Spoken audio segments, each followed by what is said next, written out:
ಅಶೋಕ್ ಅವರು ಆರೋಪ ಮಾಡ್ತಾರೆ, ಯಾವುದೋ ಮೂಲೆಯಲ್ಲಿ ಕೂತು ಕೊಟ್ಟರು. ಆರ್ ಅಶೋಕ್ ನಾ ಸ್ಪೋಕ್ಸ್ಮನ್ ಆಗಿ ಇಷ್ಟ ಇಲ್ಲ.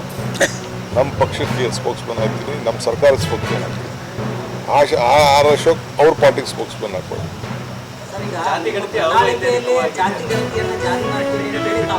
ಇನ್ನ ನಾನು ಓದೇ ಇಲ್ಲ ಕಣೆಯ.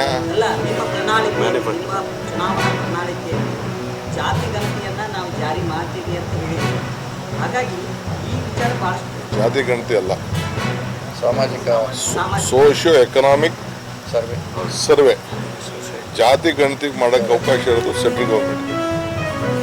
ನಮ್ಮದು ಸೋಷಿಯೋ ಎಕನಾಮಿಕ್ ಸರ್ವೆ. ನಿಮಗೆ ನೀವು ಮೇಲೆ ಎತ್ತಿದ್ದೀರಾ ಕೆಳಗಡೆನೇ ಇದ್ದೀರಾ ಅಂತೇಳಿ ಪರಿಶೀಲನೆ ಮಾಡೋಕ್ಕೆ ಒಂದು ಸರ್ವೆ ಮಾಡಿದ್ದೀವಿ ಅಷ್ಟೇ. ಯಾರು ನ್ಯಾಯ ನಿಮಗೆ ನ್ಯಾಯ ಒದಗಿಸ್ಕೊಡ್ಬೇಕಾದ್ರೆ ಒದಗಿಸ್ಕೊಡ್ತೀವಿ.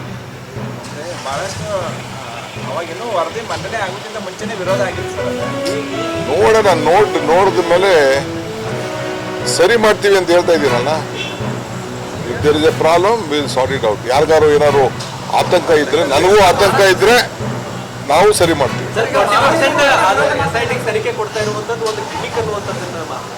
ಯಾರು ವಿರೋಧ ಪಕ್ಷ ನಾಯಕರು ಏನ್ ಹೇಳ್ಬೋದು? ಬೇರೆ ಏನಾದ್ರು ಅವ್ರು ಹೇಳಕ್ಕಾಗ್ತದ? ಯಾವ್ದಾರು ಒಂದು ಬೇರೆ ಏನಾದ್ರು ಉಪಯೋಗಿಸಕ್ಕಾಗ್ತದ?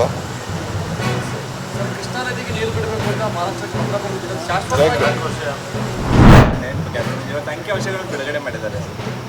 ಸಾಕಷ್ಟು ವೀರಶೈವ ಮಹಾಸಭಾ ಆಗಲಿ ಒಕ್ಕಲಿಗರು ಕೂಡ ಮಂಡನೆ ಆಗಬಾರ್ದು ಸಹಿ ಮಾಡಿದ್ದಾರೆ. ಇದು ಜಸ್ಟ್ ನಾವು ಈಗ ತಾನೇ ಅದು ಓಪನ್ ಆಗಿದೆ. ನನಗೆ ಇವತ್ತು ಕಾಪಿ ಕಳಿಸ್ಕೊಟ್ಟಿದ್ದಾರೆ ಅಂತ ಹೇಳಿದ್ದಾರೆ. ಇನ್ನು ನಾನು ತೆಗೆದು ಓದಿಲ್ಲ. ಇದೆಲ್ಲ ನೋಡ್ತೀವಿ. ನಾವು ಯಾರು ಆ ಥರದ ಕ್ರಮ ಯಾರು ಕೈಗೊಳ್ಳೋದಿಲ್ಲ. ಎಲ್ಲರಿಗೂ ಕೂಡ ವಿಶ್ವಾಸಕ್ಕೆ ತೆಗೆದುಕೊಂಡು ಏನಾದ್ರು ಲೋಪದೋಷ ಇದ್ದರೆ ಅದನ್ನು ಸರಿ ಮಾಡೋಂಥದ್ದು ಕೂಡ ನಾವು ಮಾಡ್ತೀವಿ.